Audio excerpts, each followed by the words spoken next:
Hallow, ku soo dhawaada Sahanwada Journal ka hadla arrimaha taariikhda sidoo kale dhacdooyinka caalamka, dhiirigelinada iyo waxyaabo kale oo fara badan. Haddaba, si ay ku soo gaaraan muuqaaladeena walaal, taaba subscribe button. Muuqaalkeena maanta wuxuu ku saabsan yahay meelaha ugu khatarta badan caalamka xagga dalxiiska. Meelahan waa meelo aad u qurux badan balse aad u khatar badan, waxaana ku qarsoon arrimo aad khatar u ah. Meesha koowaad waa buurta Mount Washington, USA. Mount Washington waa meesha caalamka ugu cimilada xun, waana buuraha ugu dhaadheer waqooyi bari Washington ee waddanka Mareykanka. Halkani waa meesha ay ka dhacaan duufaanada ugu badan caalamka iyo dabaylaha. Mararka qaar geyga meeshan oo dhan wuxuu isku bedelayaa baraf, lamana degi karo xitaa mararka qaar guryaha meeshan ku yaal waxay wada noqonayaan baraf. Waana meel aad ugu qurxoon indhaha laakiin halisteedu badan tahay.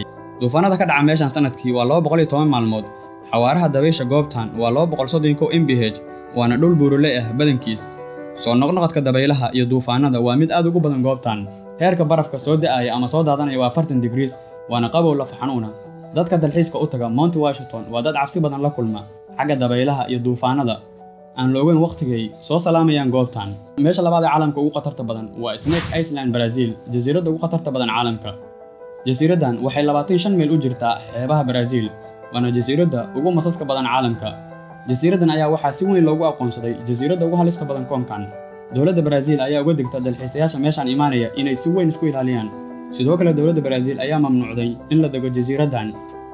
Masaska ku nool jasiiraddan ayaa waxaa la sheegay inay gaarayaan 4,000 oo mas, waana sababta ay uga mid noqotay meelaha ugu khatarta badan caalamka. Goobta saddexaad waa Madidi National Park, Bolivia.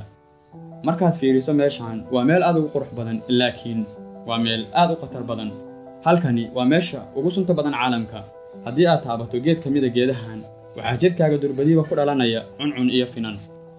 Adigoo dhan ayaa dawaqmaya haddii aad booqato Madidi National Park, Bolivia, waana meesha ay ka baxaan geedaha ugu sunta badan caalamka. Waxay ku taallaa halkani waddanka la yiraahdo Bolivia oo dhaca koonfurta qaaradda Amerika. Bolivia waa waddanka 28aad ee caalamka ugu weyn. Wadamada uu dariska leeyahay waxaa ka mid ah Argentina, Chile, Peru iyo Brazil. Intaas ayaan ku soo afmeeraynaa barnaamijkeena maanta. Fadlan haddaad ka faa'iiday fiidiyowan la wadaag asxaabtaada, kuna soo biir janaalkeena. Waa walaalkiin Saki Cabdi Yaasiin. Wassalaamu calaykum waraxmatullaahi wabarakaatuh.